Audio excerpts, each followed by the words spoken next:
Crimean crisis was an international crisis in 2014 that instigated the ongoing dispute involving Russia and Ukraine over the control of the Crimean Peninsula, culminating in its annexation by the Russian Federation and incorporation as two separate federal subjects.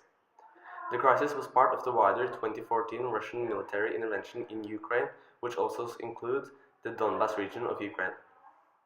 The current international status of the Crimea and Sevastopol as federal subjects of the Russian Federation is only explicitly recognized by 5 UN member states other than Russia. All of the countries recognize Crimea as a part of Ukraine. The crisis unfolded in aftermath of the Ukrainian Revolution. On 21st of February 2014, President Viktor Yanukovych fled the Ukraine capital, Kiev. The next day, the Ukrainian parliament officially removed him from power and appointed an interim president, Alexander Turchinov, who formed an interim government. The new Ukrainian government was recognized by the United States and European Union, but was rejected by Russia, who condemned the Turchinov government as illegitimate. 2014 pro-Russian unrest in Ukraine. From the end of February 2014, demonstration by pro-Russian and anti-government. 2014 pro-Russian unrest in Ukraine. From the end of February 2014, demonstration by pro-Russian and anti-government groups took place in major cities across the eastern and southern regions of Ukraine, in aftermath of the Euromaidan movement and the 2014 Ukrainian Revolution.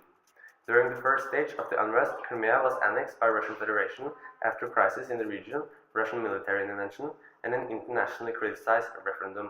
Protests in Donetsk and Luhansk escalated into an armed separatist insurgency.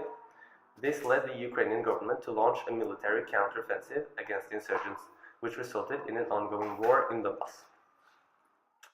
Russia is violating human rights. Not only invades Russia other countries, Russia also violates human rights, such as the freedom of press, the right to free speech, and the freedom to have different political views. This, of course, is a huge problem. Russia claims to be a democratic system, but in fact acting quite differently. When it comes to homosexuality, this was decriminalized in 1993. The laws now do not ban homosexual acts, but there's still a long way to go, and a gay rights activist risks being assaulted. The laws now is about moral questions, saying that being gay is unnatural and children under 18 learn this and continue to discriminate. In the Olympic Games in Sochi in 2014, the whole world tried to mobilize protest against how Russia treats gay people.